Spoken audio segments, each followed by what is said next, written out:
ಲಕ್ಷ್ಮಿಯನ್ನು ಹೇಳ್ತಂದರೆಂದು ಹೇಳಿದೆಯಲ್ಲ, ವೈಕುಂಠಕ್ಕೆ ಹೋಗಿ ಲಕ್ಷ್ಮಿಯನ್ನು ಹೇಳ್ತರಬೇಡ ಕಾಂತ ಗುಣವಂತ.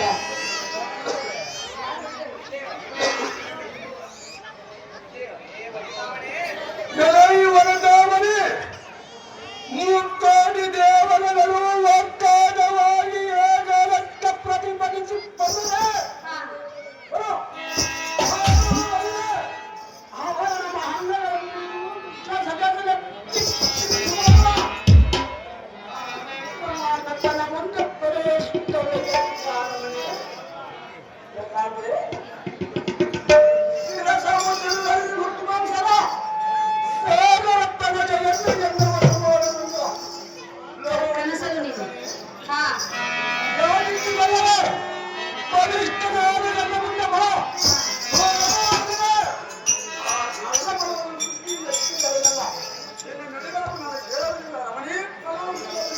ಪ್ರಾಣೇಶ್ವರ, ಆ ಕೃಷ್ಣನು ಸಾಕ್ಷಾತ್ ದೇವತನು. ಆತನಿಂದ ಎದುರಾಟಿಕೊಳ್ಳಬೇಡ. ಹೇಳುವೆನು ಕೇಳು.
ವೈಕುಂಠಕ್ಕೆ ಹೋಗಿ ಲಕ್ಷ್ಮಿಯನ್ನು ಎಳೆತರಬೇನೆಂದು ಹೇಳಿದೆಯಲ್ಲ, ಇದು ನಿನಗೆ ಸಮ್ಮತವಾದ ಕಾರ್ಯವಲ್ಲ ಕಾಂತ. ದಾನವೇಂದ್ರನಾದ ನೀನು ದೇವತರನ್ನ ಜಯಿಸಲು ಎಂದಿಗೂ ಸಾಧ್ಯವಿಲ್ಲ. ಶ್ರೀಹರಿಯ ಮೇಲಿರುವ ಈ ನಿನ್ನ ಕೋಪಕ್ಕೆ ಲಕ್ಷ್ಮಿಯ ಮೇಲೆ ಪಂಥವನ್ನು ತೊಡುವುದು ನಿನಗೆ ತರವಾದ ಲಕ್ಷಣವಲ್ಲ ರಮಣ, ಸದ್ಗುಣಾಂಗರ.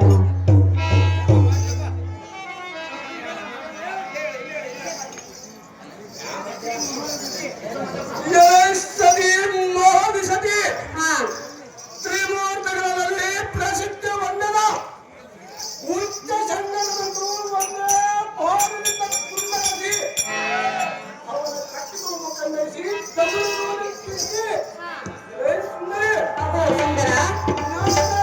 ಸತುರ್ಗತ ಭುವನಂಗಲಗ ಸೃಷ್ಟಿಸಿದ್ದಾರೆ. ಸಂರಕ್ಷಣೆ ಕರ್ತನಾಗಿದ್ದಾರೆ.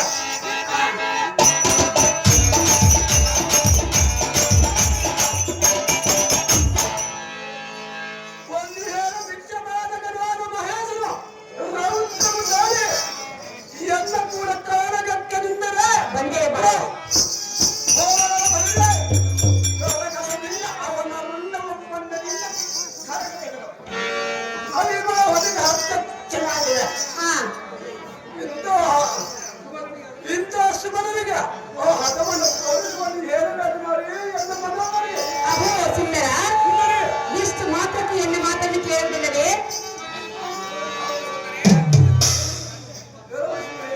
ಸತ್ಯದ ಮಾತಿಗೆ ಬೆಲೆ ಇಲ್ಲವೇ? ಹೇಳುವುದು ಕೇಳು. ಸತ್ಯದ ಮಾತಿಗೆ ಬೆಲೆ ಇಲ್ಲ.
ಎಷ್ಟು ಹೇಳಿದರೆ ಒಂದೇ ಹಣವನ್ನು ಹಿಡಿದಿರುವುದು. ಹೌದು ಸುಂದರಿ ಕಾಂತ, ಕಾಂತೆ ಪರ ಹೆಣ್ಣು ಮಗಳಾದ ಲಕ್ಷ್ಮಿಯ ಮನಸ್ಸನ್ನು ನೋಯಿಸಿದರೆ ನಿನ್ನ ಜೀವನವು ಹಾಳಾಗಿ ಹೋಗುವುದು. ಎಂತ ಮಾಡಿ ಆಗಿದೆ ಸುಂದರಿ ಸುಮ್ಮನೆ ನಿನ್ನ ಪಂಥವನ್ನು ಬಿಟ್ಟು ಬಿಡು ರಾಜ. ರವಿಕೋಟೆ ತೇಜ, ನೀತಿ ಮತಿ ಹಿತವಾದ ಕಾಂತೆ ನನ್ನ ನಡತೆಯನ್ನು ಮೆಚ್ಚುವುದೆಲ್ಲವನ್ನು ಹೇಳದಕ್ಕೆ ನಿನ್ನ ಮನಾಗುತ್ತಿರಲಿಲ್ಲ. ನಾನೇನು ಬುದ್ಧಿಯಿಲ್ಲದ ಮೊತ್ತಮಲ್ಲವಲ್ಲ.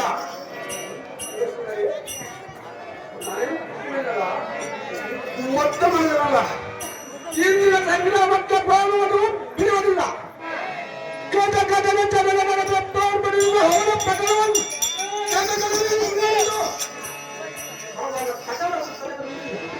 ವೀರಾದಿ ವೀರನ್ನು ಬರೆಯಲಿದ್ದರೆ ಪ್ರಸೋದನಾಂಬ ರಾಮನ ವಂಶೋದ್ಭವನಿಗೆ ಸತ್ತದವರು ಹೊರೆ ಬೂದಗಡ್ಡಿ ಸಿದ್ದಪ್ಪಣ್ಣನವರು ಸುಮಾಕರ್ ಅವರಿಗೆ 100 ರೂಪಾಯಿ ನೀಡಿರುತ್ತಾರೆ. ಕಲಾ ಕಾಣಿಕೆ ನೀಡಿದಂತ ಸಿದ್ದಪ್ಪಣ್ಣನವರಿಗೆ ಹೃದಯಪೂರ್ವಕವಾದ ಧನ್ಯವಾದಗಳು. ಅಹೋ ಕಾಂತ, ಎಷ್ಟು ಹೇಳಿದರೂ ನನ್ನ ಮಾತನ್ನು ನೀನು ಕೇಳುತ್ತಿಲ್ಲ. ನಿನ್ನ ಪಂಥವನ್ನು ಬಿಡುತ್ತಿಲ್ಲ. ವೈಕುಂಠಕ್ಕೆ ಹೋಗಬೇಡವೆಂದರೂ ಹಠ ಮಾಡುತ್ತೇವೆ. ಕಾಂತ, ಹೇಳುವುದು ಕೇಳು. ಬಾರೋ ಎನ್ನ ಮನೆ ತಾನು ನೀನು ನೀನು ನಾನು ಜೋಡಿಯಾದ ಕಾಲವೇನು. ಬಾರು ಸುಂದರ ಎನ್ನ ಮನದ ಚಂದಿರ, ಬಾರು ಬರೋ ಎನ್ನ ಪ್ರೇಮ ಸುಂದರ.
ಸತಿಯ ಮಾತನ್ನ ಧಿಕ್ಕಾರ ಮಾಡಿ ಹೋಗಬೇಡ ಸುಂದರ ಎಂದು ಕೇಳಿದರು ಹಠ ಮಾಡುತ್ತಿರುವೆ.